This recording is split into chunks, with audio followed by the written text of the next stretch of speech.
Bom dia a todos. Nós estamos, mais uma vez, transmitindo a reunião científica do Departamento de Psiquiatria da Escola Paulista de Medicina, hoje sediado aqui no CAISM Vila Mariana. De antemão, nós gostaríamos de agradecer a Johnson Johnson pela oportunidade de transmitirmos este evento para todo o país, em especial para os residentes de outros lugares, e também dizer que nós vamos depositar essa aula no canal YouTube do departamento. Então, canal de Psiquiatria EPM, por favor, se inscrevam para terem acesso às aulas do departamento. E aulas muito boas que eu espero hoje. Nós teremos mais uma aula de muito boa qualidade aqui, do nosso querido professor Ari Gadelha, que ele é professor e chefe da disciplina de Neurociência do Departamento de Psiquiatria da EPM, ele é coordenador do programa de esquizofrenia, pesquisador do Laboratório Interdisciplinar de Neurociências Integrativas e uma pessoa muito importante na esquizofrenia hoje no país. Ari, super legal você ter aceito esse convite. Ele vai nos falar sobre o manejo da adesão ao tratamento da esquizofrenia. Por favor, Ari. Bom dia a todos e todas. Jair, obrigado pelo convite. É sempre um prazer estar aqui no departamento, podendo apresentar sobre um tema tão relevante. Vocês conhecem, coordeno o PROESC e, para mim, uma das coisas mais importantes é a gente poder discutir como melhorar o cuidado das pessoas com esquizofrenia e suas famílias. Sei também que devem ter pessoas da AME, que é a Associação das Mãos de Mães de Pessoas com Esquizofrenia, seguindo a gente no canal do YouTube, então sejam muito bem-vindas também.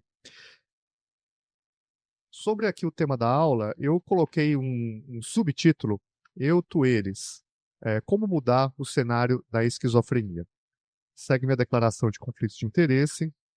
Isso aqui é uma foto que a gente pode encontrar na internet, pode encontrar em livros, e isso representa um tempo não muito longínquo, em que os desfechos de transtornos mentais graves eram desafiadores, para dizer uma palavra mais comedida. Era uma condição que era tida como inexoravelmente de má evolução, sem tratamentos disponíveis. Os primeiros tratamentos específicos vão ser na década de 50. Nós vivíamos uma situação que hoje nós conseguimos ver e fazer uma releitura histórica da falta de dignidade. Isso tudo levava também à perspectiva da falta de esperança. E o que eu vou propor aqui para vocês é entender a discussão sobre o manejo da adesão num contexto ampliado que discute o tratamento como um todo e perspectivas ligadas à dignidade e à vulnerabilidade das pessoas com esquizofrenia. Bom, primeiro, sobre epidemiologia. São dados internacionais. Nós temos aí uma prevalência estimada, então, de 0,28. Tem muita gente que ainda fala 1%. Esse dado já não tem mais. A esquizofrenia ela tende a ser mais precisa nas suas estimativas. Uma idade de início em torno de 70% antes dos 30 anos de idade. E uma mortalidade em 15 anos, uma redução da expectativa de vida em torno de 15 anos.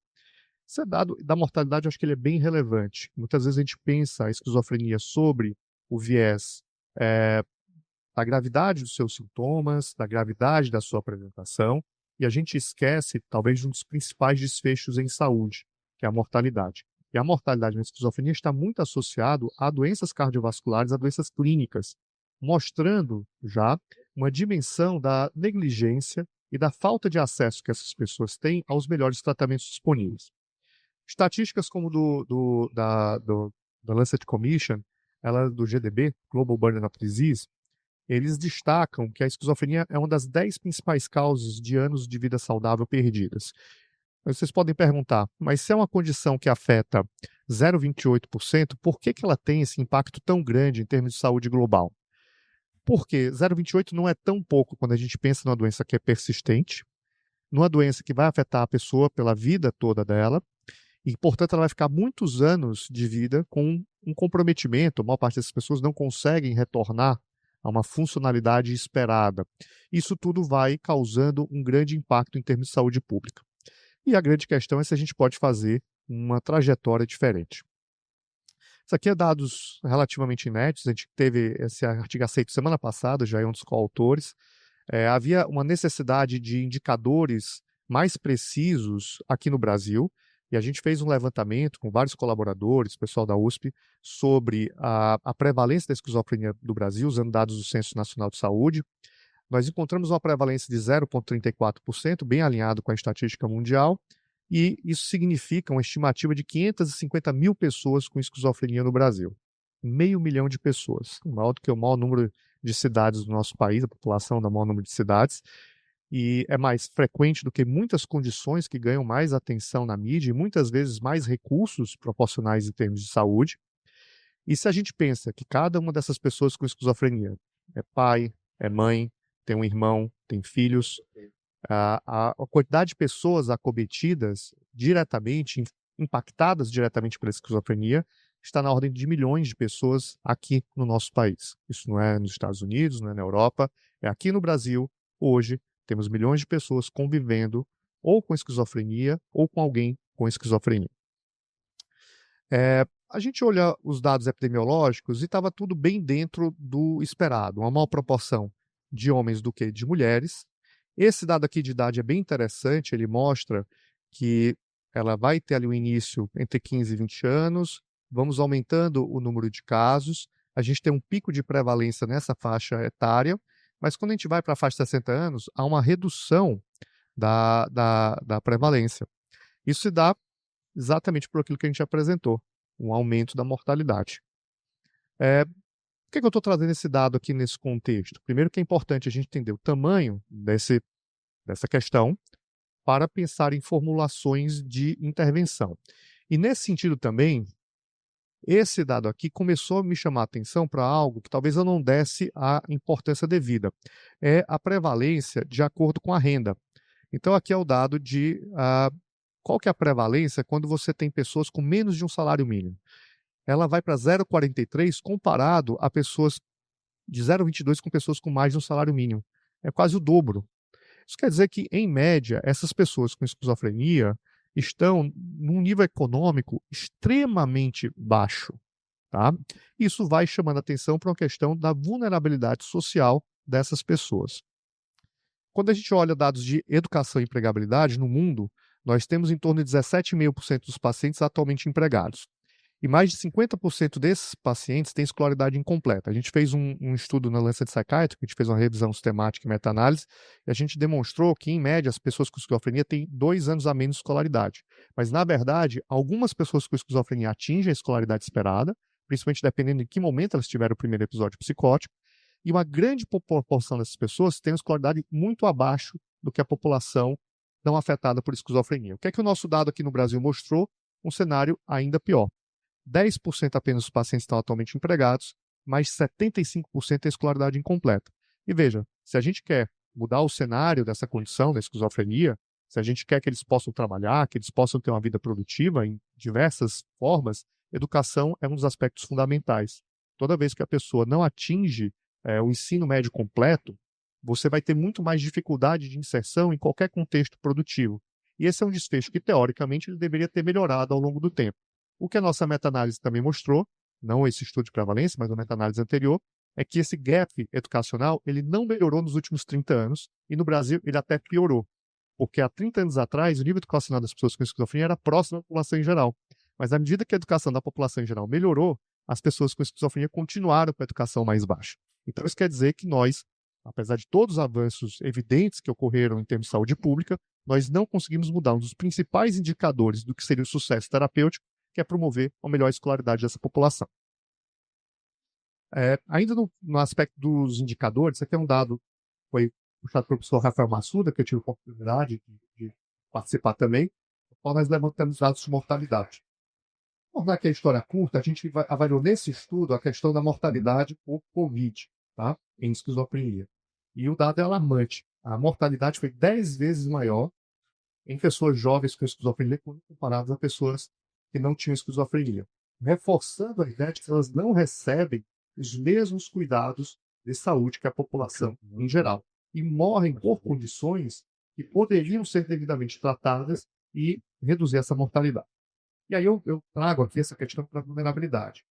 A prevalência da doença é maior em grupos socialmente vulneráveis, mas intuitivamente eu penso em pessoas que podem ser atingidas, né, por essas situações de pobreza, violência, adversidade. Mas existe uma camada da vulnerabilidade que talvez para alguns de vocês fosse mais evidente, mas eu confesso que para mim não era, que era essa questão da capacidade delimitada em lidar ou amortecer os efeitos. Ou seja, todo mundo aqui está exposto à adversidade, mas nós temos os nossos recursos individuais, sociais, para lidar com isso. Uma das dimensões da vulnerabilidade é você ter menos capacidade de usar os teus recursos para lidar com essa dificuldade. E aqui fica evidente que as pessoas com esquizofrenia, pela natureza da doença e por todas essas questões, têm muita dificuldade em acessar mesmo os recursos disponíveis. Por exemplo, se ela não acessa o serviço de saúde, ela não vai ter acesso à assistência social na maioria das vezes do caso. E aí a gente não consegue reverter. Então, de novo, a questão do contexto. E aí, como é que está lidando com essa situação no nosso dia a dia? Quando a gente prescreve um tratamento, quando a gente cuida de alguém no hospital dia, num CAPS, na UBS, no consultório particular, diante dessa situação. Bom, o curso da doença no século XIX era aquela em que, após o primeiro episódio psicótico, você tinha uma doença crônica e irreversível. Aquela foto que eu mostrei para vocês. Isso estigmatizou, inclusive, as expectativas que a gente tem sobre o tratamento da doença, fazendo com que a gente limitasse, talvez, o acesso dessas pessoas aos melhores recursos disponíveis. Hoje, nós temos um cenário no século XXI que a gente sabe que é possível ter evoluções diferentes. Eu sempre falo nas minhas aulas que aquele paciente dos livros antigos eu já não encontro mais, ou pelo menos eu encontro com muito menos frequência. No dia a dia, a gente discute coisas com os pacientes, como a vida sexual deles, inserção profissional, possibilidade de completar um curso, possibilidade de trabalho. Para alguns pacientes, isso já é realidade, ainda não para todos. Então, a gente sabe que é possível sim mudar esse cenário, e isso envolve um tratamento já no primeiro episódio psicótico. O tratamento pode mudar esse cenário? Pode. A gente temos dados de meta-análise mostrando que, diferentemente do que se acreditava, a gente pode sim reduzir a mortalidade com o uso de medicação. Então, há mais ou menos 15 anos agora, foi lançado um estudo, o FIM-11, que ele respondeu uma das questões que mais preocupavam os psiquiatras e talvez pessoas que não eram da área médica, né? Que era a preocupação se o antipsicótico poderia aumentar a mortalidade pelos efeitos do antipsicótico. A gente sabe que são medicações que têm seus efeitos colaterais. Esse estudo FIM-11 seguiu por 11 anos pessoas com esquizofrenia numa base populacional da Finlândia, que eles têm acesso aos dados todos sistematizados. E o que eles observaram, de modo talvez surpreendente, é que não só o uso de antipsicótico não aumentou a mortalidade, mas, na verdade, ele reduziu a mortalidade. Então, o maior risco de mortalidade é para uma pessoa com esquizofrenia que não usa a medicação. Vamos pensar se isso é tão surpreendente. Uma pessoa com esquizofrenia numa crise, num primeiro episódio psicótico, sem medicação, qual é o risco dessa pessoa de cometer suicídio, dada a angústia associada? Uma pessoa com esquizofrenia que não se mata, mas ela vai nas ruas, ela fica amedrontada, ela pode ser vítima de violência, ela pode ser atropelada, ela pode contrair uma pneumonia porque ela dorme ao relento. E qual é a chance dessa pessoa, dormindo ao relento, psicótica, morrer por pneumonia, por exemplo? É muito alta. Então, o fato é, não tratar a doença aumenta a mortalidade. E o benefício dos antipsicóticos foi na mortalidade geral, na mortalidade por suicídio e na mortalidade por causas naturais. De novo, trazendo que o antipsicótico, usado de forma adequada, é uma medicação geralmente segura. Isso quer dizer que eu posso fazer antipsicótico em qualquer dose, de qualquer maneira? Não. Você tem que saber usar de forma adequada. Mas quando usado de forma adequada, você reduz mortalidade.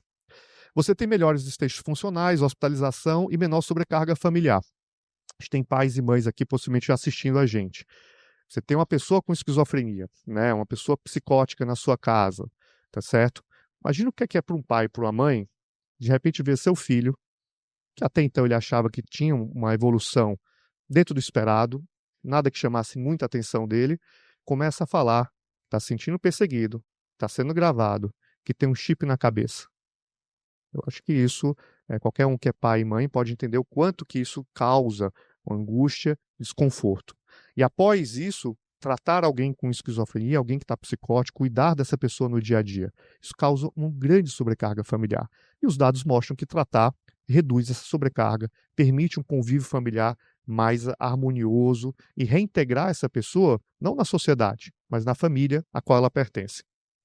A gente também tem que as intervenções psicossociais, elas são super importantes nesse contexto, e daí, dentro desse contexto de vulnerabilidade, a gente discutir não apenas equipamentos de saúde adequado, mas também intervenções comunitárias que ou envolvam a comunidade ou que envolvam o outreach, a possibilidade dos serviços irem a essas pessoas na comunidade. Um dos mitos que a gente tem sobre esquizofrenia, sobre psiquiatria como um todo, né? Eu estou vendo que tem muitos residentes aqui, é de que nossos tratamentos não funcionam. Psiquiatria é difícil, a gente tem dificuldades com o diagnóstico, a gente tem dificuldades com o tratamento. Mas, quando a gente observa os dados, no primeiro episódio psicótico, a maior parte dos pacientes apresenta a resposta. 60% a 70% deles apresentam remissão, tá? 80% é resposta.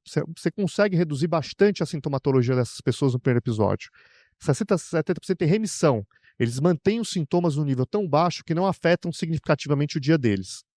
Bom, mas se a gente consegue esse grau de resposta com as medicações antipsicóticas, por que a gente ainda não conseguiu reverter de um modo mais significativo os desfechos funcionais, os desfechos sociais dessa condição? Porque 90% deles vão recair em 2 anos. É da natureza da doença evoluir em crises recorrentes. E aí, qual que é o problema de ter uma recaída? O problema da recaída é, toda vez que a gente tem uma recaída, esse aqui é o estudo Takeuchi, é um estudo que ele avaliou mais de 100 pacientes em primeiro episódio psicótico. Você pode pensar assim, mas 100 pacientes não é tanta gente assim. Mas olha o que eles fizeram. Eles identificaram pacientes do primeiro episódio psicótico que responderam ao primeiro tratamento. Acompanharam esse grupo de pacientes até eles pararem a medicação. Pacientes que tiveram falta de adesão. Observaram uma grande taxa de recaída. E depois, para os pacientes que recaíram, foi introduzida a mesma medicação na dose anterior. Então, vamos lá. Primeiro episódio psicótico, foi tratado. Olha essa curva aqui de resposta, redução de sintomas, bem acentuada. Segundo episódio psicótico, mesmo paciente, mesma medicação. O paciente já não atinge o mesmo grau de resposta. E aqui, não só ele não atingiu o grau de resposta com a mesma medicação, mas não atingiu o grau de resposta com a mesma medicação com a dose 50% superior. Então foi preciso mais dose, mais tempo para uma resposta pior. Então parece que um dos aspectos que causa a maior gravidade da doença é o número de episódios. Mas por que isso acontece? Isso aqui é um estudo do grupo do René Kahn. Ele avaliou também aqui mais de 100 pacientes com tempo de segmento de 1 a 11 anos, e aqui ele buscou responder uma pergunta simples. Ele avaliou a idade cronológica da pessoa com esquizofrenia e a idade estimada a partir dos dados da neuroimagem, dados do cérebro. Então você tinha uma idade biológica, medida no cérebro, e uma idade cronológica. E ele foi ver a diferença, então, entre a idade biológica e cronológica. O que é que ele observa? Que as pessoas com esquizofrenia têm um cérebro que envelhece mais rápido, até 2 a 5 vezes mais rápido que a população sem esquizofrenia. Tá? Só que, olha esse gráfico aqui. Esse gráfico dá uma ideia do processo da aceleração do envelhecimento ao longo dos anos. Vocês podem ver aqui, eu espero que vocês consigam enxergar, que esse decréscimo é mais intenso nos 5 primeiros anos. Então, esse envelhecimento cerebral, ele acontece normalmente nos 5 primeiros anos da doença. Esse envelhecimento também teve associado a maior gravidade de sintomas. E outros dados, não só do grupo do René, mas de outros pesquisadores, vão sugerir para a gente que quanto mais tempo essa pessoa fica psicótica, menor volume cerebral, quanto mais tempo ela tem, mais crises ela tem, pior os desfechos em termos de anatomia cerebral. Por que eu estou trazendo esse dado, né, de cérebro? Porque até alguns anos atrás, quando eu comecei a residência, a gente ainda ouvia em discussões coisas do tipo, olha, faz parte da doença. Ele vai ter 2, 3, 4 crises, mas depois da terceira crise, ele entende e começa a tratar. Ora, se isso aqui é verdade, se ele começar a perceber ou se tratar a partir dos 5 anos de doença, talvez já seja tarde demais para aquela pessoa. Óbvio que isso aqui é média, não é que todo mundo que com 5 anos de doença, 2 recaídas, vai ter assim. Mas esse é um parâmetro que mostra para a gente a necessidade, não de uma intervenção posterior, mas que essa intervenção ela seja feita desde o início da doença, desde o primeiro episódio psicótico, da melhor forma possível. Aqui é o estudo do RAISE. O RAISE é um protocolo americano de primeiro episódio psicótico. Esse aqui talvez seja a intervenção em primeiro episódio mais bem estudada, tá? E assim, honestamente, né, acho que o americano faz muita coisa que a gente não concorda, né? Mas esse modelo eu achei bárbaro, porque ele é muito simples. Eu tive a oportunidade de ir numa clínica RAISE lá nos Estados Unidos. 4 coisas. Tratamento farmacológico baseado em evidência. Dose adequada, monoterapia, evitar polifarmácia, manejo de efeitos colaterais.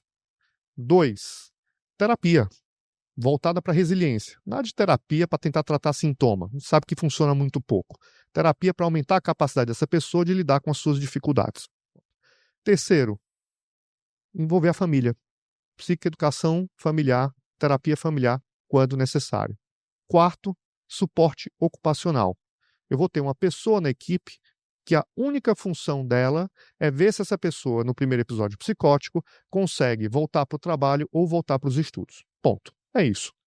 Uma equipe grande, cada um com sua função, muito razoável, não é só medicação.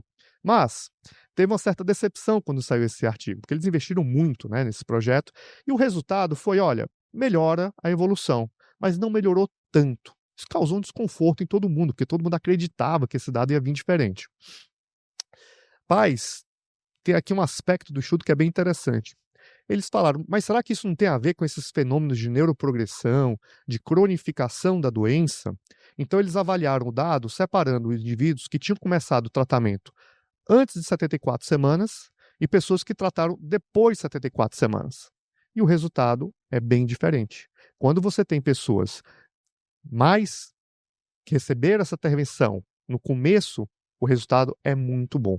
Mas quando passa 74 semanas, talvez você tenha o ponto de não retorno, tá certo? Um ponto no qual, mesmo as melhores intervenções, tem muito pouco resultado. Isso aqui não quer dizer que eu esteja dizendo que a gente não deve investir em pessoas que têm mais tempo de doença. Mas eu estou dizendo que se a gente quer, de fato, modificar a trajetória em base populacional, a gente tem que intervir primeiro no começo da doença, com intervenções integradas, multiprofissionais, de qualidade. Bom, alguém pode falar, é efeito da medicação? Essa questão do cérebro, dessa neuroprogressão? Aqui é um estudo do Chopra, 2021, um estudo bem interessante. Basicamente, os pacientes foram randomizados para 2 grupos. Um grupo recebeu medicação antipsicótica, outro grupo recebeu só intervenção psicossocial, tá bom? Eles falaram, olha, tem vários modelos. Se for da medicação, a gente espera que o volume cerebral reduza com o tempo. Se for da doença, o volume cerebral vai reduzir tanto no grupo que fez o antipsicótico como no grupo que recebeu a intervenção psicossocial. Se for relacionado se a medicação for positiva, a gente espera que só no grupo da intervenção psicossocial você tenha uma queda. Tá. Mas o que eles encontraram, na verdade, foi esse último cenário, que era o menos esperado. O uso de antipsicóticos não só não reduziu o volume de substância cinzenta, mas aumentou de algumas regiões, especificamente dos gânglios da base. Enquanto as pessoas que só fizeram intervenção psicossocial tiveram redução do volume do gânglio da base. E essa redução teve a relação com sintomatologia. Os que tiveram aumento do gânglio da base, que a gente sabe que está ligado à ação dopaminérgica, tá? Tiveram melhor resposta. Então, mostrando que o antipsicótico, em dose adequada no começo da doença, não seria o responsável pelas alterações volumétricas encontradas em outros estudos. Então, não parece ser da medicação.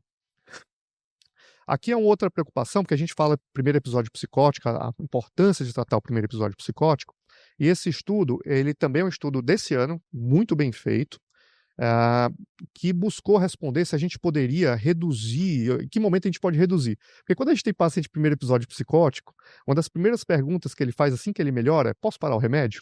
Devo parar a medicação? E aí a gente, como psiquiatra, fica em dúvida: paro ou não paro? Reduzo ou não reduzo? Então eles fizeram aqui um ensaio clínico em que essas pessoas com esquizofrenia eram alocadas em 2 grupos, 1 para 1. Ou eles faziam uma manutenção da dose com a redução é de 25% da dose de remissão, ou eles faziam uma retirada da medicação ao longo de 6 semanas, se eu não me engano, e eles foram acompanhados, então, durante 3 anos, tá bom? 4 anos total de estudo. E o resultado é interessante. Aqui, no primeiro ano, não sei se vai dar para vocês verem, tá? O grupo que parou a medicação teve mais recaída, teve pior evolução. Então, de um modo geral, a resposta vai ser não deve reduzir a medicação precocemente. Mas tem outros dados que são interessantes. Se a gente vai ver o desfecho final, ao final dos 48 meses, não foi tão diferente. E aí o que eles alegam é o seguinte: olha, aquela pessoa que parou a medicação e teve a crise, ela volta para a medicação. E quando ela volta para a medicação, ela volta mais aderida e a família mais atenta porque já teve a recaída. Então isso promoveu a adesão. Então também não é uma questão assim de fim de mundo se a pessoa apresenta uma recaída. Você ainda tem uma janela para tentar resgatar a resposta. Mas isso mostra a importância da adesão logo no início do tratamento, da medicação em modificar a trajetória. E, infelizmente, né, apesar do desfecho funcional ter sido muito parecido, teve 3 suicídios no grupo que parou a medicação e apenas 1 no que manteve, mostrando que para esses desfechos mais importantes você tem muita diferença em fazer o tratamento adequado. Aqui é um trabalho do professor Cristiano Noto, né, do qual a gente pôde colaborar também. O Cristiano é coordenador do GAP, que são trabalhos do doutorado dele, e que também dão uma ideia desse mecanismo de neuroprogressão. Em pacientes em primeiro episódio psicótico, o professor Cristiano identificou aumento de marcadores inflamatórios de estresse oxidativo no sangue desses pacientes, e que o tratamento reverteu parcialmente esses efeitos. Possivelmente, não acho que o antipsicótico tenha uma ação anti-inflamatória, mas o estresse metabólico associado a estar psicótico possivelmente reduz com a remissão dos sintomas psicóticos. E talvez outros mecanismos com atividade GABA e glutamatérgica. Tudo isso para mostrar para vocês que nós temos uma doença da vulnerabilidade, nós temos uma condição em que o tratamento pode efetivamente modificar, ele não é perfeito, ele tem suas limitações, mas em média os resultados são muito mais favoráveis do que não tratar. E a gente tem um problema. 90% dos pacientes recaem, e essa recaída afeta o corpo como um todo, afeta as relações sociais, que foi outra coisa que a gente discutiu pouco. Imagina o que é uma pessoa jovem, de 22 anos, 23 anos, está na universidade e tem uma crise psicótica na universidade. O quanto que isso vai quebrar os laços sociais dele, vai limitar a capacidade dele voltar para esse meio. Então, além da repercussão biológica, existe uma repercussão social, de comprometimento das relações familiares. Quantos primos, tios vão entender a condição que aquela pessoa tem? Então, tratar a psicose também é devolver a dignidade nesses termos. Mas vamos lá, o que a gente pode então fazer para evitar a recaída, já que parece que esse é o alvo, deveria ser o alvo da intervenção? Não adesão. A não adesão é o principal fator modificável de prevenção de recaída. Quando o indivíduo apresenta períodos de 3 a 5 dias sem medicação, você já aumenta a chance de recaída. Essa chance aumenta até 5 vezes aproximadamente quando você tem uma menor adesão, quando você tem a interrupção da medicação. E aí o problema é que 2/3 dos pacientes com esquizofrenia, eles vão apresentar a não adesão total ou parcial. Não adesão total é muito fácil de entender, tá? O paciente não toma nenhuma das doses prescritas, tá? Mas 1/3 dos pacientes apresentam falta de adesão parcial, tá? Então, falta de adesão parcial, a gente indica a medicação para alguém, né? Não vou usar exemplos aqui da plateia para não causar desconforto, apesar do Jair estar aqui na minha frente, né? Que é o meu suspeito inicial, mas eu falo que para uma pessoa da plateia, ó, você vai tomar o remédio 2 vezes ao dia, um comprimido de manhã, um comprimido à noite. E aí o meu colega aqui fala, 2 vezes ao dia? Eu vou tomar 1 vez ao dia, né? Ou então, não, ontem foi jogo do Palmeiras, então hoje eu não vou tomar porque eu vou comemorar, né? Então ele vai tomar a medicação, mas ele vai fazer um uso irregular. E isso já causa prejuízos na resposta ao tratamento. Você já tem muitas dificuldades. Esse paciente vai ter momentos de irritabilidade, vai ter imprevisibilidade. Você vai ver na consulta, você não sabe o que está acontecendo. Então a não adesão parcial, ela é ainda mais complicada e ela atinge 1/3 das pessoas com esquizofrenia. E aí a falta de adesão e progressão da doença. Vamos ver o que é que os dados mostram para a gente. Recaída, 5 a 10 vezes. Hospitalização, tá? Tá, você não gosta de remédio, você acredita que isso não é importante, por algum motivo, tá certo? Mas você queria evitar a hospitalização. Uma boa adesão, ou a falta de adesão aumenta em 4 vezes o risco de hospitalização. Resistência ao tratamento, a ideia da progressão. Cada hospitalização, a resposta, né, reduz o risco de resposta à clozapina em 4 a 8%, indicando que realmente essas crises recorrentes vão tornando cada vez mais difícil a resposta à medicação. O paciente não responde. Tá bom, mas ele ficou 10 anos sem tratamento. A chance de uma pessoa 10 anos sem tratamento responder é baixíssima. Tá? Funcionalidade. Para as pessoas que têm falta de adesão, maior chance de morar na rua, serem presos, ficarem desempregados, menor chance de vida independente, morar sozinhos. Tá? E mortalidade. Tratamento de longo prazo com qualquer antipsicótico reduz mortalidade. Então, toda vez que você tem um fenômeno da não adesão, você piora esse desfecho. E aí a gente entra no que eu chamo do loop infinito da não adesão. Tá? Vamos lá. O paciente apresenta uma baixa adesão, ele vai ter uma doença de maior gravidade. Se ele tem maior gravidade, normalmente ele se acompanha de menor insight, menor crítica sobre a sua condição. Isso faz também que ele vai ter menos tolerabilidade aos tratamentos. Por que eu vou aceitar um efeito colateral? Por que eu vou tomar um remédio todo dia se eu não tenho nada, né? Isso vai levar a maior troca de medicações, doses mais altas, vai comprometer mais a adesão. E aí você entra num ciclo vicioso em que a coisa vai se agravando cada vez mais. Então, de novo, se a gente quer mudar a realidade da esquizofrenia, a gente tem que, quando entra nesse loop da não adesão, romper esse ciclo. Como é que a gente identifica, então, a falta de adesão na prática clínica? A adesão é superestimada por médicos e pacientes, tá? Eu sempre costumo falar que a adesão é aquele tema assim que a gente fala, faz a aula da adesão, aí todo mundo balança a cabeça, né? Falta de adesão é bem importante, né? Tá todo mundo balançando a cabeça agora, né? É importante. Aí eu falo, você, os pacientes, têm falta de adesão. Aí o pessoal, não, o meu não. O Jair já olhou ali para o lado, já olhou para o Miguel. O Miguel não olhou para o Jair, viu, Jair? O Miguel confia mais em você do que você nele. E aí tem essa questão, é um problema do outro. Não, tenho certeza que vocês já tiveram problema de falta de adesão com pacientes. Eu tenho, e eu continuo a me surpreender com aqueles pacientes que eu jurava de pé junto que tomavam medicação e depois eu quebro a cara. Eu estou tentando quebrar menos a cara porque eu estou um pouco mais desconfiado, tá certo? Mas a gente continua se surpreendendo, tá? Esse estudo é um estudo bem interessante. Ele fez uma pergunta para os pacientes. Você toma o remédio? Só 5% falaram que não tomava medicação, tá? Muito honestos. Não toma remédio. Perguntaram para os médicos desses pacientes. O seu paciente toma medicação? Em torno de 10%, o meu paciente toma. Aí eles fizeram o seguinte, deram para esses pacientes esse MEMSCAP, um negócio meio complicado.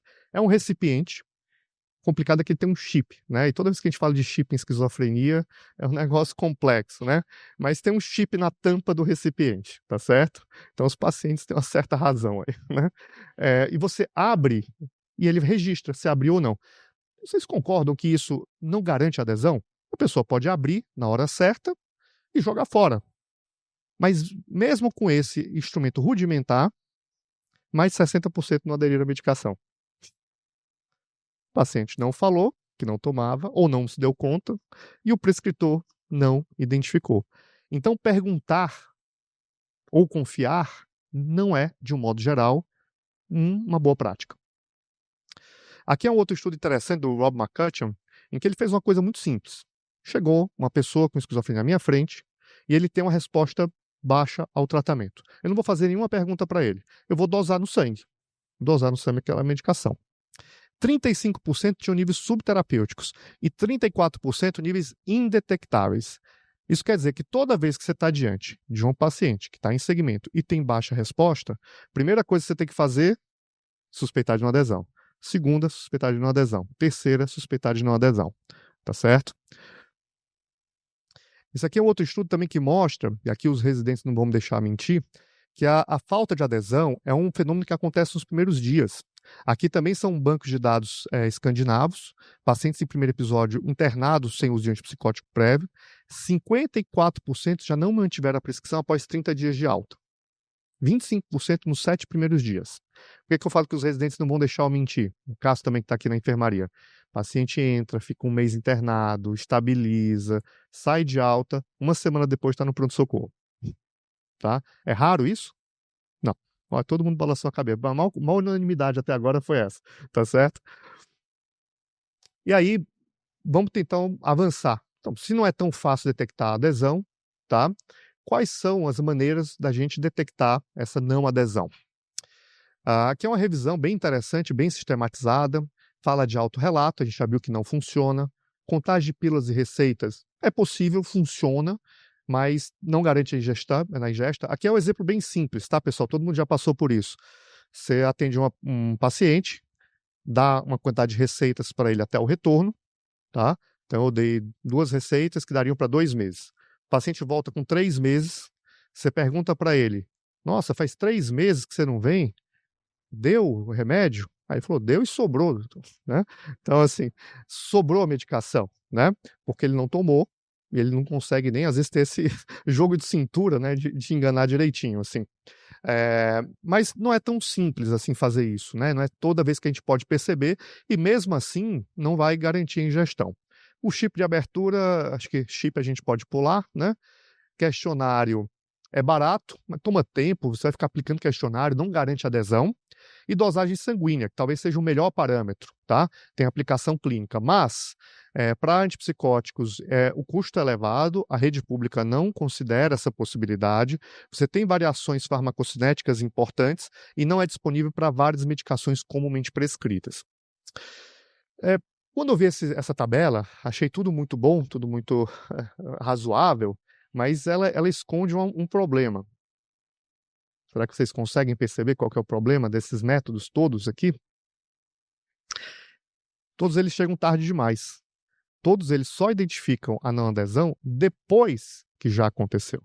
E o que a gente gostaria é de prever o futuro. Quem que não vai tomar a medicação? Porque aí eu evito toda essa dificuldade da recaída. Existem vários fatores de risco, né? O principal fator de risco é já não ter aderido em algum momento. Se eu já não tive adesão, não vou aderir de novo. E aí, assim, a gente tem umas conversas ótimas com os pacientes, né? Um dia eu estava conversando com um paciente que está tomando uma medicação injetável e aí ele falou alguma coisa, não, mas eu nunca falhei, né, você sabe. Eu olhei assim para ele, já tenho intimidade, falei, poxa, você parou 4 vezes o remédio, agora você veio falar para mim que você nunca falhou? Aí ele falou, é mesmo, né? Então eles falam isso e faz parte um pouco dessa condição e a gente tem que ser mais direto com essas questões, né? E aí a falta de insight também é um fator bem importante, né, de predição. Bom, estudando esse assunto, eu achei esse modelo, que é o Health Belief Model, da Diana Perkins, é um artigo já antigo, mas ele é muito interessante, porque ele é prático e ele é clínico. E ela propõe que tem 2 fatores que influenciam a tomada de medicação. Aceitar ter uma doença que precisa de tratamento, acreditar que os benefícios do tratamento superam os custos do tratamento. Então, quando eu estava organizando essas aulas há um tempo atrás, eu tive uma sinusite, eu fui a um pronto-socorro, né? Fazer uma avaliação, estava muito incomodado. Eu achei que fui muito mal atendido, achei que a pessoa não olhou na minha cara, não me senti acolhido, não senti confiança na conduta, joguei fora a receita, fui atrás de alguém que realmente eu sentisse que estava prestando mais atenção. Então, você não precisa ir muito longe. Aquela pessoa que está na sua frente, ela acredita que tem uma doença? Ela acredita que o tratamento vai ajudar? Se ela falar que não, ou se você entender que não, ele já é uma pessoa em risco de não adesão. E a Daiane sugeriu um fator moderador, que é o envolvimento familiar. Às vezes a pessoa não tem condições, não quer tomar medicação, mas ela obedece uma pessoa de referência, um responsável. E aí, com isso, você consegue indicar, né, ou fazer com que ela se mantenha adesão, mesmo que ela não tenha crítica para isso. Evidente que tem muitos pacientes que não vão aceitar essa intervenção familiar, mas alguns pacientes, por conta de uma certa passividade que pode acontecer nessa condição, mesmo não entendendo a doença ou não entendendo esse tratamento, eles aceitam quando alguém dá remédio para eles. A gente criou, então, um método de rastreamento de não adesão, ele acabou não sendo validado, mas eu acho que o raciocínio ele é válido, tá? Com base na literatura. Basicamente, a gente formulou 4 itens. que você não necessariamente vai perguntar para o paciente, você vai avaliar ele na consulta. Então, isso não toma muito tempo, isso é uma apreciação sua do que é que você tem que investigar. O paciente acredita que tem uma doença que necessita de tratamento? Sim ou não? O paciente acredita que o tratamento vai trazer benefícios? Sim ou não? O paciente tem condições de tomar medicação sozinho? Às vezes o paciente, ele acha que tem uma doença, ele entende que o tratamento é adequado, mas ele tem questões cognitivas, disfunção executiva, e ele não sabe se tomou o remédio, ele esquece a tomada. Então, isso aqui é um fator. E a tomada de medicação é supervisionada. Aqui na supervisão, eu acho que é uma coisa importante, tá? Boa parte dos erros aí que eu cometi, eu não queria que vocês não cometessem. Então, muitas vezes eu chego para a família e falava assim, né? Alguém checa se o paciente tomou o remédio ou não? A família fala, checo. E o paciente continuava indo mal e claramente uma resposta que não era compatível com a dose de medicação que ele estava tomando, tá? Aí segunda pergunta, mas como que você checa?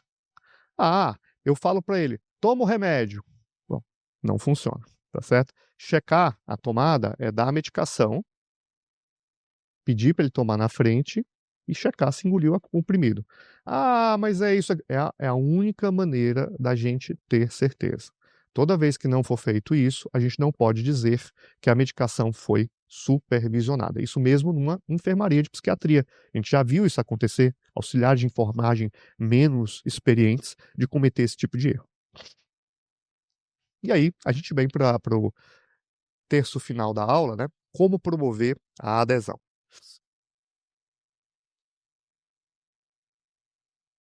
Primeiro, vamos falar da tecnologia mais importante na medicina, né?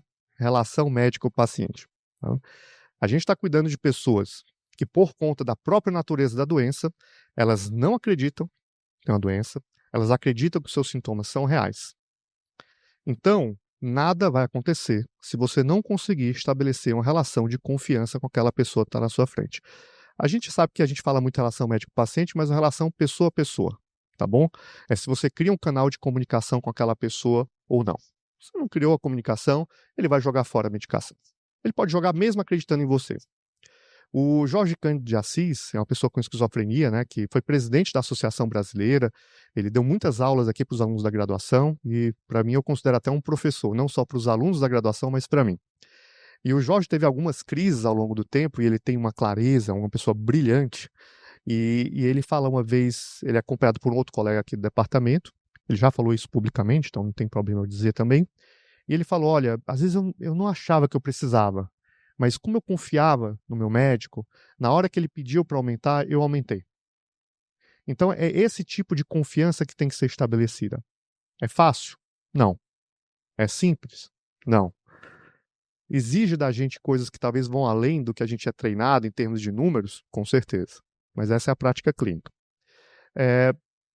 E uma das coisas que é interessante, duas coisas aqui, eu falei de tomar decisão compartilhada, mas a outra é pergunta.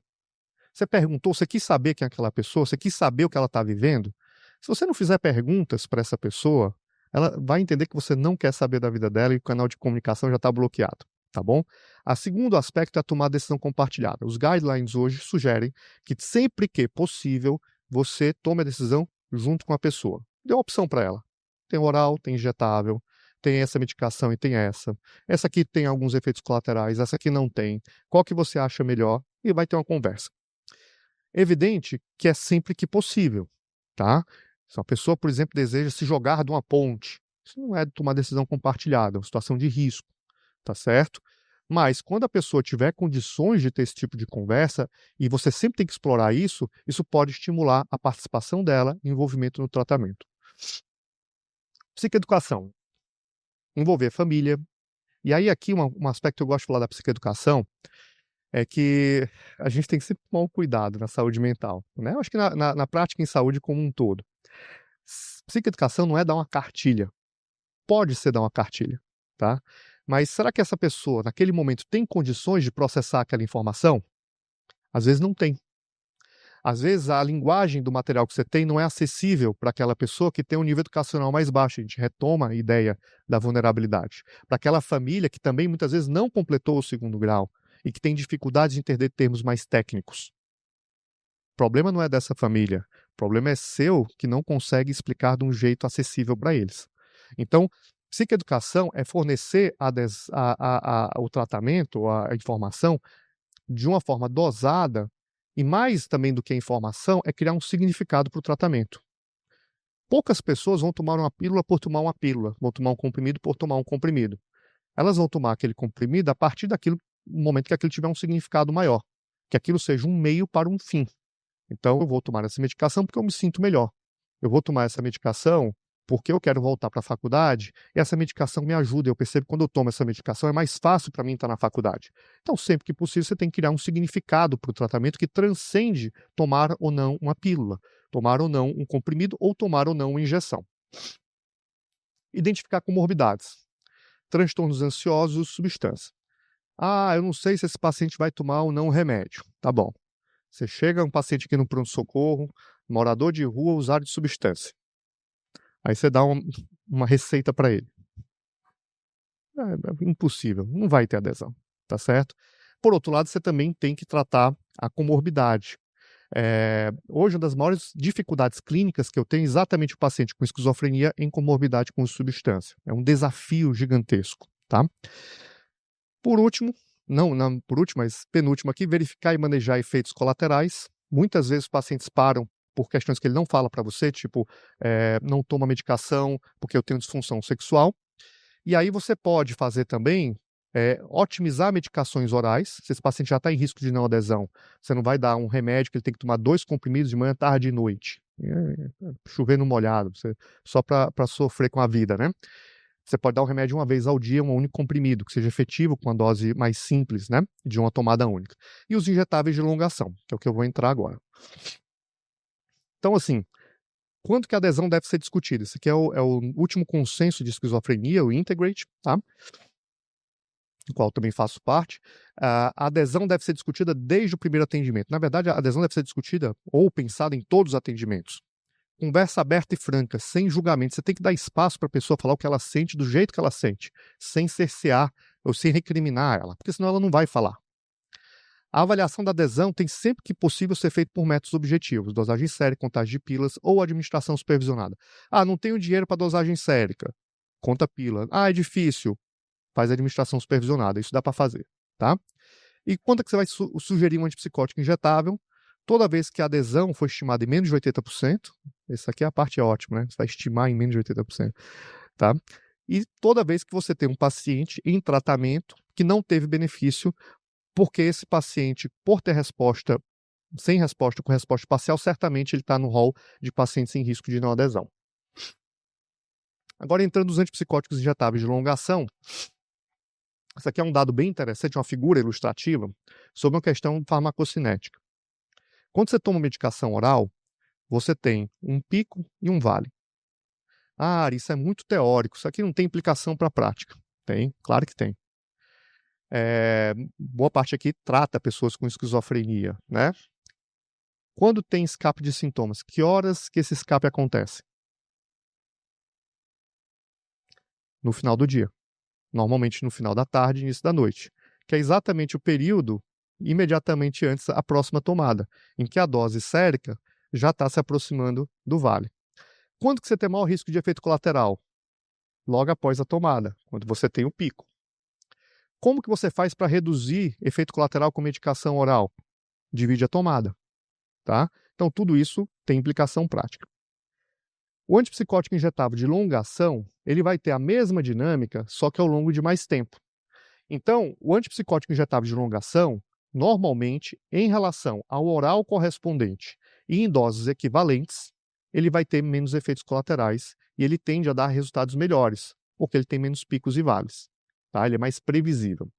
Então, dúvida básica, poxa, mas o antipsicótico injetável vai dar mais efeito colateral? Não em relação ao seu oral correspondente. Tá? Uma medicação, a paliperidona, vai dar mais efeito colateral extrapiramidal do que a quetiapina? Vai. Mas a paliperidona injetável não vai dar mais efeito colateral do que a paliperidona oral. Tá? Outro aspecto dessa figura é que leva um tempo para as medicações se estabelecerem, atingir o estado de equilíbrio, tá certo? Isso aí leva de 3 a 5 meias-vidas. Então, o que acontece é que quando a gente tem com a administração de medicação injetável, pode levar um tempo para essa medicação fazer efeito. Então, você vai fazer, por exemplo, um haloperidol decanoato, não é no primeiro mês que você vai ter a melhor resposta. Você tem que fazer 2, 3 aplicações para aí sim você chegar nesse estado de equilíbrio. Isso vale para o oral, mas o oral acontece em 3 dias. E no injetável pode levar 2 a 3 meses, tá certo? Então, existem algumas medicações como a paliperidona injetável que fez um esquema de introdução em que você faz uma primeira aplicação no primeiro dia e uma no 8º. O que é que eles querem com isso? Atingir nível sérico mais rápido, antecipar essas meias-vidas, tá? Antipsicótico de longa ação versus orais. Quais as vantagens dos LAIs? Tá? Vou discutir aqui para vocês. Quais as diferenças quanto à introdução e manutenção? Já falei para vocês, maior tempo para atingir o estado de equilíbrio, menor flutuação diária de dosagem plasmática, e esse aqui é interessante, o efeito cumulativo em doses repetidas. Tá? Veja, toda vez que você toma uma medicação injetável, ele vai ter um pico e um vale, mas você tem um resíduo.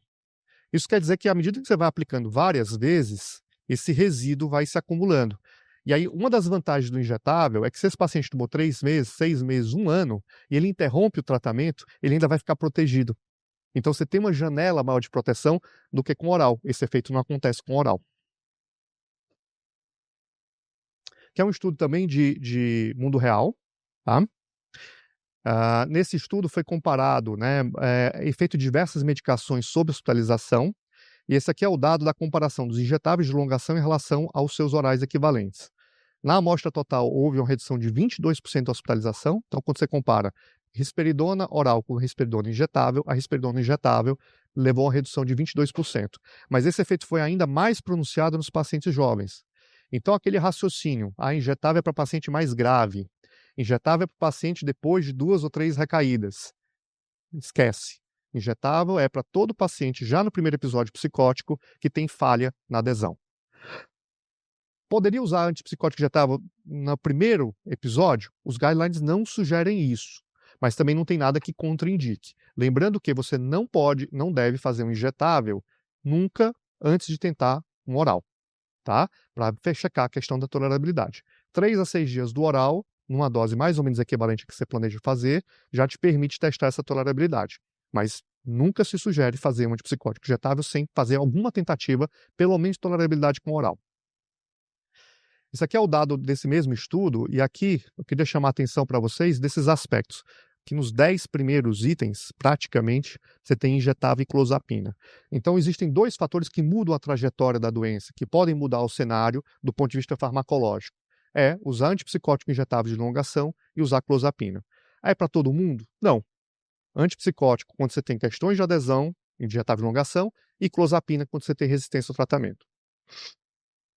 Aqui é um estudo do Subotnik. Ele comparou nesse estudo, em pacientes recém-diagnosticados com esquizofrenia, 2 anos de acompanhamento, a risperidona oral com a risperidona injetável de longa ação. A diferença é brutal. Brutal. 33% de recaída na risperidona oral. 5% de recaída no injetável de longa ação. Tá? São 6 vezes a diferença. Estudo, tudo. No mundo real, é daí para melhor a questão do antipsicótico injetável. A gente já tem estudos, então, de mundo real, a gente tem estudos em espelho, comparando o indivíduo com ele mesmo, mostrando que a introdução do antipsicótico injetável reduz a hospitalização, dias de hospitalização.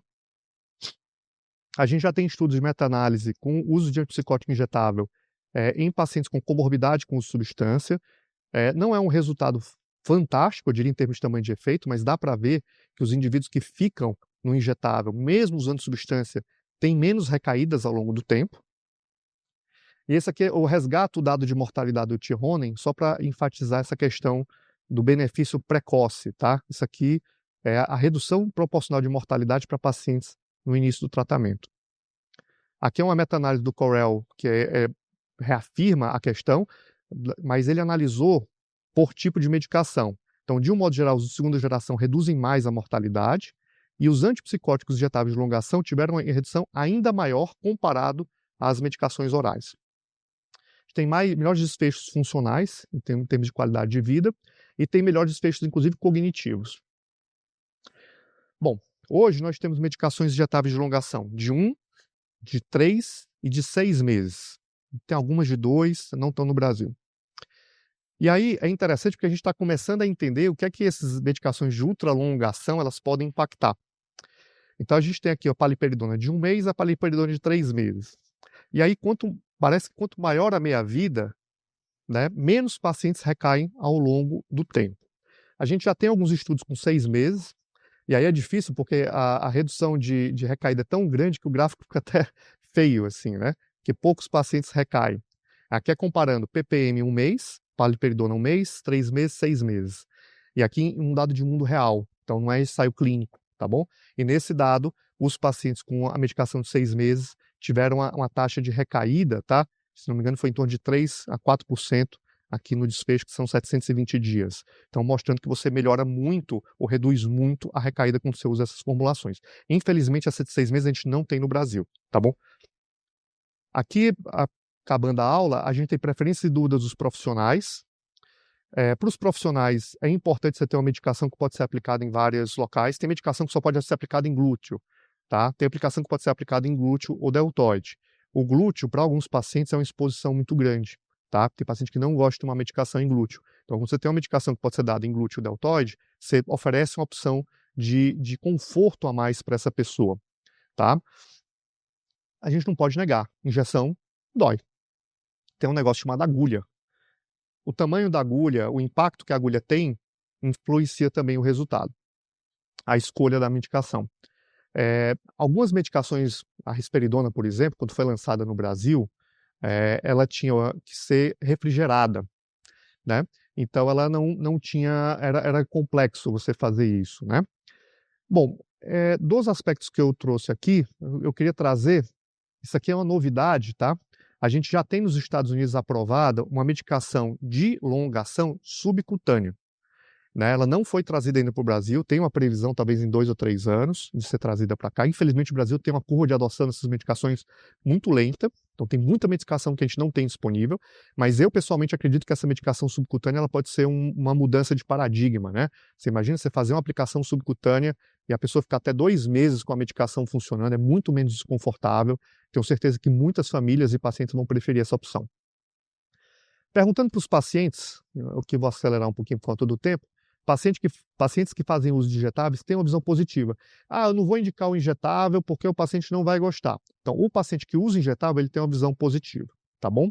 Mas é fato também que a dor no local da injeção e a necessidade de agulha são pontos relevantes. E os pacientes têm suas questões e preocupações em relação a isso. Aqui a gente tem um resumo das medicações disponíveis, né? Então a gente tem aripiprazol injetável, a gente tem flupentixol, flufenazina, haloperidol, olanzapina, paliperidona, risperidona e o zupropentixol. Na verdade tem até mais medicações, tem saído cada vez mais medicações injetáveis com diferentes formulações, tá? Aqui rapidamente, só para lembrar que mesmo quando a gente fala de resistência ao tratamento, a adesão é um fator, que é o que vai separar a resistência da pseudo-resistência. E no TRIP, né, que é um dos critérios de definição de consenso da esquizofrenia resistente, ele sugere que você vai fazer um antipsicótico pelo menos 4 meses para checar a adesão. Já tem alguns estudos que sugerem a combinação do antipsicótico injetável com a clozapina, quando o paciente não responde à clozapina, mas ainda são poucos estudos. Então, em resumo, com o antipsicótico injetável a gente tem menor mortalidade, menor número de hospitalizações, menor custo e menor sobrecarga familiar. Aqui, chegando para o final, acho que eu falei muito de medicação, que era o tópico e a questão da adesão, mas é sempre importante lembrar que o tratamento é em equipe multiprofissional e que as intervenções psicossociais têm bastante impacto também sobre a questão da adesão. Quando o paciente adere ao tratamento multiprofissional, ele tem uma melhor adesão global, inclusive à medicação. Por outro lado, o paciente que não adere à intervenção psicossocial também não adere à medicação. Então, se você indicou um psicólogo, um terapeuta ocupacional para aquele paciente e ele não seguiu sua orientação, fique esperto, porque você vai ser o próximo, tá bom? Atividade física melhor, então aqui é só para lembrar isso. O Jair conhece o Vikram, né, Jair? O Vikram já esteve aqui. O Vikram Patel é talvez um dos psiquiatras mais importantes do mundo atualmente, em termos de direcionar o olhar da psiquiatria. O Vikram deu a aula de abertura do Congresso Internacional de Pesquisa em Esquizofrenia esse ano. Ele é uma pessoa da epidemiologia, da área social, e acho que é muito significativo que no congresso mais científico da esquizofrenia, a palestra de abertura tenha sido de uma pessoa voltada para esse olhar da saúde pública, da vulnerabilidade. E o Vikram tem um texto dele que ele fala de uma saúde mental global baseada em direitos humanos, respeito à liberdade, à dignidade, à inclusão. E eu faço esse termo aqui porque a gente sabe que uma das questões com qualquer tratamento é como que a gente lida com essa situação de uma pessoa que não entende a necessidade, está em crise e como se dialoga com ela. Então, qualquer medida que a gente tomar tem que sempre ser feito à luz do respeito a essa individualidade e à dignidade. Não é simples, não é fácil, mas é só um alerta que a gente não deve prescrever tratamentos de forma coercitiva ou de forma punitiva, mas sempre de uma forma aberta e tentando a construção de um sentido para esse tratamento. E o que a gente espera no final é isso aqui, essa trajetória, a Ellen Sachs, o Nash e o Zé Orsi. Então, para não falar só das pessoas de fora, temos o Zé, aluno doutorado aqui da casa, presidente da ABRE, está atualmente em Santa Catarina dando uma palestra. Então, é o professor José Orsi. Então, o que a gente quer no tratamento é resgatar essa dignidade, promover a superação, reconhecendo os desafios, permitindo essas pessoas terem os melhores recursos disponíveis para o tratamento, porque a pessoa com esquizofrenia tem que ter todos os direitos necessários para poder ter essa vida digna. Muito obrigado. Muito bom, muito bom. Não esperávamos ter. Muito, muito legal. Muito legal, porque cada frase que você tem uma forma de mostrar o que você está falando sobre aquela frase, não é? Sobre aquela recomendação. Ari, eu tenho uma coisa que eu acho que pode contribuir para a sua apresentação. Eu acho que tem uma pergunta, Ari, muito, e eu acho que você tem que incorporar isso na sua apresentação, que é brilhante, né? Que é perguntar para a família o que eles acham, por que a pessoa ficou doente. Né? Que foi a tese de mestrado aqui, que foi um estudo que, inclusive, nós publicamos em português e o pessoal de fora pediu para que ele fosse traduzido para o inglês, né? Concepções da doença, né? Da esquizofrenia. É uma plus one, não? É uma plus one? Sim, foi o Bugra que pediu. Ele pediu, foi no International Journal of Social Psychiatry. O mestrado da Cecília, não é? da Cissa Vilares. E eu incorporo isso na clínica. Pergunte para a família assim, o que você acha? Aí virão histórias de ciúmes, de inveja, de encosto, a ideia de karma, não é? Mas é muito legal porque você estabelece um diálogo. Sim. Você não sai falando assim, olha, essa é uma doença de neuroprogressão, é uma doença que foi estabelecida, os conceitos no DSM-5, no CID-11, você passar lá, ele preenche os critérios, né, de delírio, de desorganização. Não, você perguntar para a família o que você acha. Você vai ouvir cada história muito bonita e você estabelece um canal de comunicação com a família. Isso é bem importante. Aí é uma aula, né, relativamente curta, né, para o tamanho, mas você tem toda a razão, né? Lembrar que quando a gente faz a formulação diagnóstica, a própria WPA, a Associação Internacional Mundial de Psiquiatria, ela sugere o diagnóstico nomotético, né, que é esquizofrenia, bipolar e tudo, e sugere você ter uma camada que é o idiográfico, que é exatamente isso. Tem 3 eixos do idiográfico. Como que aquela pessoa vive o sintoma? Delírio é uma coisa para a gente. Aquela pessoa ela se sente perseguida pelo PCC. E se ela se sente perseguida pelo PCC ou pelo pai, já muda completamente o tratamento. A segunda o que é que ela espera do tratamento? O que é que ela acha do tratamento? Né? O que é que ela espera da vida? E ela não vai falar que quer redução de 30% da PANS. Né? Ela quer alguma coisa um pouco maior do que isso. E por último, Jair, quais são os pontos positivos? No idiográfico tem isso. O que aquela pessoa tem de positivo? O que é que ela tem? Ela é uma pessoa que gostava de esporte, ela tem uma família bacana, ela é inteligente. Então, isso que você fala, ele está incorporado na ideia do diagnóstico idiográfico, mas você estendeu, porque você está propondo essa formulação idiográfica para a família. né?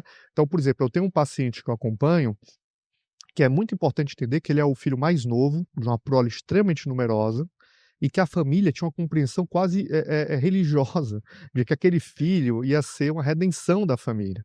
Então, o baque que foi para aquela família ter esse filho mais jovem no primeiro episódio é uma coisa que só pode ser entendida dentro do contexto daquela família.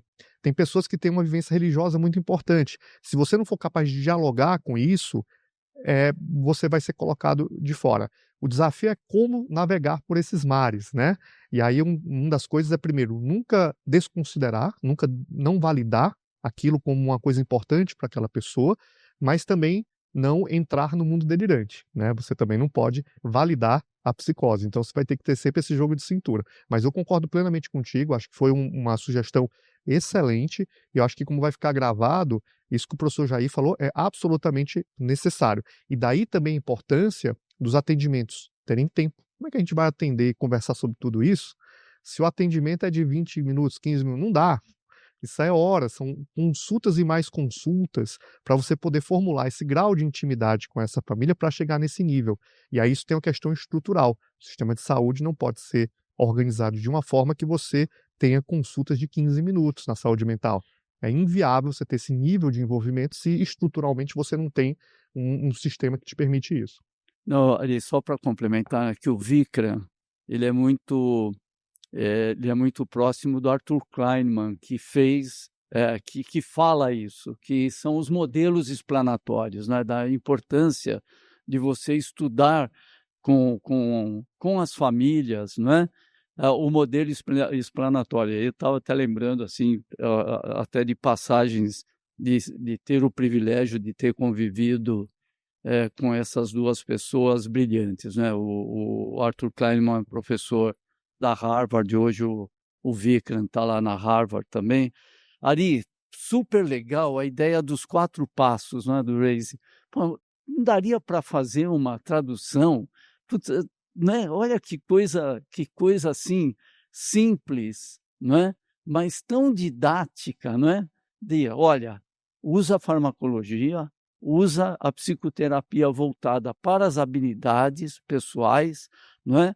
Você usa a e aí você também ter a relação com a família, né, que é fundamental, de você poder ter esse diálogo com a família. Isso é impossível não ter um programa de esquizofrenia que não leve em conta todo o conhecimento que se tem nessa área hoje. E o quarto ponto que é, pô, tem um programa de inserção ocupacional para essa pessoa, né? Fantástico. E já você me permite complementar, 2 pontos, né? Primeiro, a gente já tem discutido, tentar adaptar esse protocolo para o Brasil, tá? A gente já teve algumas conversas nesse sentido. Eu já conheço pessoas do Chile que já fizeram a implementação e a validação lá no Chile com bons resultados, e tem um grupo na Colômbia que acabou de receber uma verba para poder fazer a adaptação lá na Colômbia. Aqui no Brasil, de uma certa forma, alguns programas de primeiro episódio já tentam fazer. O problema é que a gente não tem financiamento, né? E aí não consegue, digamos, escalar ou testar isso de forma apropriada. E uma outra coisa que eu queria só chamar a atenção, né? Porque, por exemplo, veja, esse profissional que vai fazer inserção ocupacional, ele pode ser um TO, ele pode ser um psicólogo, ele Claro. pode ser um assistente social. Então, isso para mim está absolutamente ligado, inclusive, a uma visão que muitas pessoas no SUS têm, né? Porque tem essa discussão, eu vou ser específico ou vou ser geral?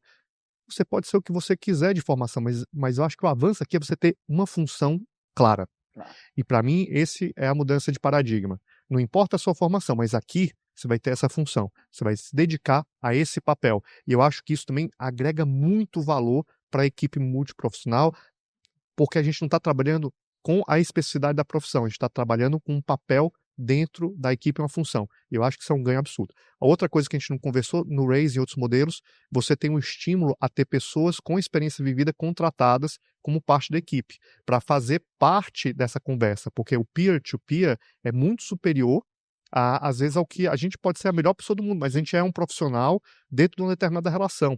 E aquela pessoa com experiência vivida, às vezes consegue uma comunicação muito melhor. Então você tem nesses países, né, que se falam, que são modelos engessados, eu acho coisas socialmente muito mais avançadas, como a exigência. Imagina se todo o CAPS tivesse uma pessoa com experiência vivida contratada a parte da equipe. Você dava local profissional para um monte de gente no Brasil, né? Tem algumas coisas, né, Ari, que seriam bem objetivas. Primeiro, treinar os profissionais para o uso adequado de medicações injetáveis e clozapina, né? E a outra puxa, eu esqueci o que eu ia falar. Não, são programas para reduzir o tabagismo, né? E programas de educação física, né? Para você reduzir a síndrome metabólica. Programas simples, e é isso que você falou. Independe do profissional, mas a questão do tabagismo, nós vamos entrar em duas questões aí, porque muitos profissionais de saúde também têm o problema, né? Então, seria um programa para os profissionais e para os pacientes, porque essas duas condições, né, a síndrome metabólica e o tabagismo, elas vão influenciar na mortalidade. E aí um programa nos CAPs, não é? de educação física e de intervenções para reduzir o tabagismo, eu acho que a gente também avançaria no ganho de longevidade, não é? Associado à qualidade de vida, né? De tudo isso que a gente colocou ali no Reis. Está aberto, pessoal, mas olha, brilhante, não precisa dizer, né? Foi uma baita aula ali.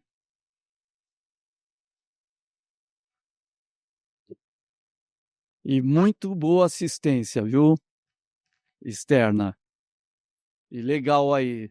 Agradeço a audiência de todas as pessoas que estão nos seguindo, nos acompanhando no YouTube.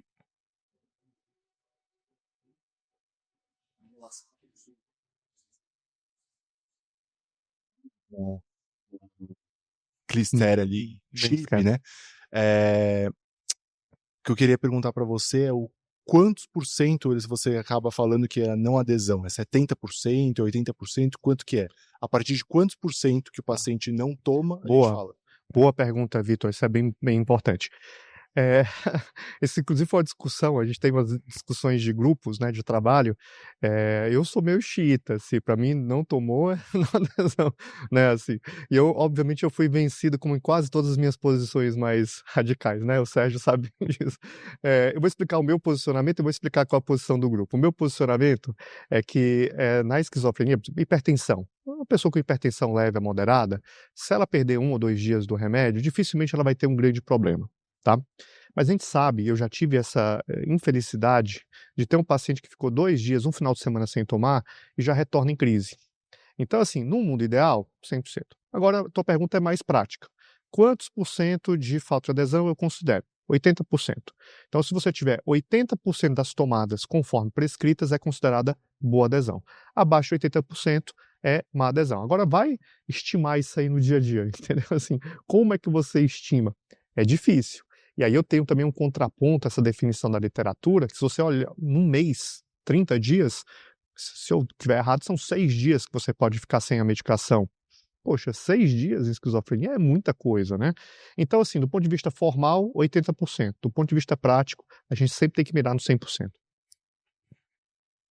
Blaisito, professor Blay. Pergunta pontual também a respeito de ganho de peso.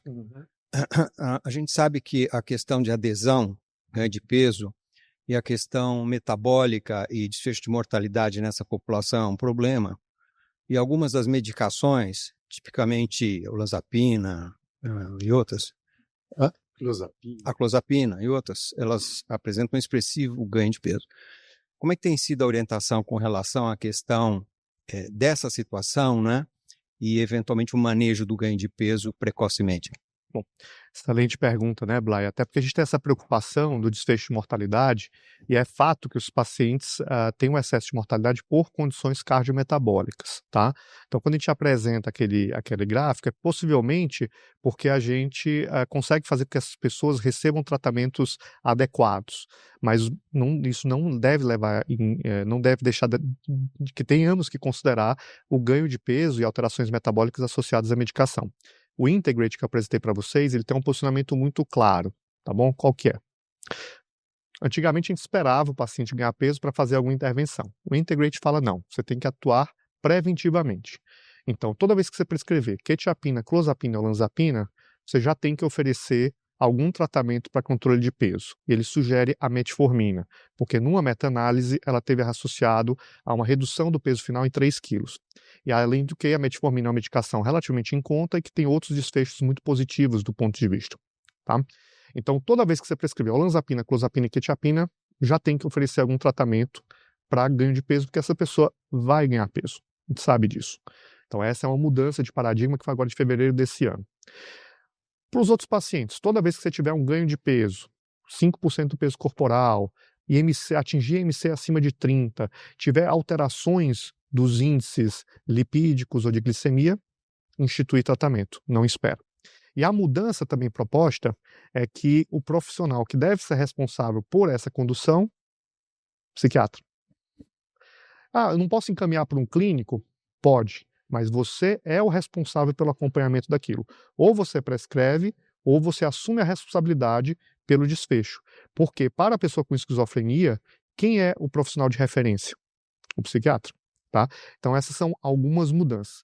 Uma discussão que tem ganhado peso são os análogos da GLP-1. Tá? A gente tem 2 ensaios clínicos que eu lembre, um no começo do ano, com a semaglutida, foi publicado no Lancet Psychiatry, mostrando um benefício comparável de pessoas sem esquizofrenia, e saiu um outro estudo agora também mostrando uma redução até de 20% do peso corporal. A questão é que são medicações excessivamente caras e não acessíveis à realidade da maioria das pessoas e dos serviços públicos de saúde. Mas a gente deve ver com o tempo, eu tenho experiências de pacientes no particular que têm usado com bons resultados. Então, a gente tem que ter uma atuação preventiva e atuar já no momento da prescrição de medicações como essa. Você acha que é o psiquiatra que tem que cuidar também da semaglutida? Eu acho que a gente é médico, a gente tem que assumir a responsabilidade. Vou dar um exemplo, assim. Bom, boa parte aqui, todo mundo é psiquiatra, acho que não deve ter nenhum ortopedista, né? Quando a gente discutia medicação injetável, né? Eu não sei vocês, mas eu não fui uma pessoa que praticou muitas vezes injeção intramuscular durante a graduação. Questões diversas. E faz muita diferença quando você tem essa habilidade. Olha, mais de uma vez, ali o paciente aceitava tomar o remédio na consulta, a família tinha medicação. Bom, se eu tenho a capacidade, me sinto à vontade de aplicar a injeção, às vezes eu modifico a trajetória naquele momento. Então você tem que ser capaz de ter essa habilidade de aplicar uma medicação, de interpretar um exame e de prescrever medicações que sejam do interesse do seu paciente. Óbvio que você tem que se capacitar para isso. Eu não sou a favor de alguém prescrever algo sem ela se capacitar. Mas se ela foi lá, estudou, se capacitou e consegue lidar com aspectos mais básicos dessa medicação, eu acho sim que ela tem condições de fazer essa prescrição. Ari, tem que incluir isso no treinamento da residência. Acho que os jovens têm que aproveitar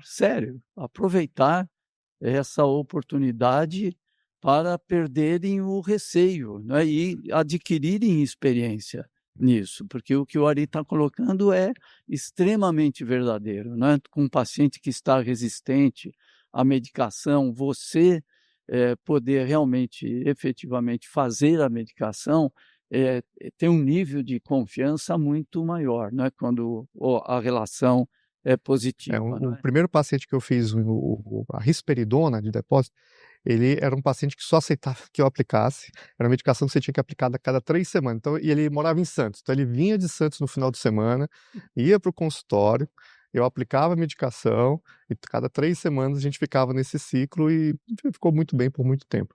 Deve ter ficado bem, né, Ari? Porque tem todo o ritual também. Vou lá tomar a medicação com o doutor Ari. E esse paciente é um paciente interessante, porque eu aprendi muito com ele. Ele não gostava do tratamento, mas ele tomava medicação. Então a consulta ele falava 40 minutos das coisas mais interessantes, complôs, estão roubando ocitocina da minha hipófise e coisas do tipo. E aí, lá pelas tantas, depois de tudo, eu falei, ó, vou te dar a medicação. Não gosto. Tá bom, mas eu vou preparar. Eu dava medicação, ele voltava e a gente repetia isso. Então, você também tem que ser muito resiliente e capaz de aceitar determinadas nuances do tratamento, né? Para poder que a coisa flua bem. Depois de um tempo, como era muito difícil as coisas de vir todas, a cada 3 semanas, acho que algum familiar ou alguma pessoa que sabe aplicar começou a aplicar e ele começou a fazer o tratamento lá em Santos, que era muito mais fácil. Ari, outra coisa, última coisa que eu acho muito interessante, nos pacientes que estão estabilizados, até estou falando isso porque essa semana isso aconteceu, é muito interessante conversarmos sobre os sintomas psicóticos que aconteceram, como é que foi, o que eles acham, o que eram aquelas alucinações auditivas, né? Como é que ele vê aquilo e hoje ele está lá, né, ele percebe que aquilo era algo, né, que foi realmente tratado por causa da medicação, mas a experiência pessoal, o quanto isso mudou a vida da pessoa e enfim, o significado, né, dos sintomas para a pessoa, eu acho que é muito rico, é uma experiência muito interessante. Eu concordo, Jair, que assim, porque ontem mesmo eu estava trocando mensagem com um paciente, e a gente estava discutindo alguns aspectos, se era sintoma, se não era. Tem algumas pessoas que a gente consegue ter esse grau, né? Por outro lado, eu acho que assim, tem pessoas que preferem não abordar. Não, com respeito. E aí, eu acho que a gente tem sempre que ter essa coisa mais individualizada, tá?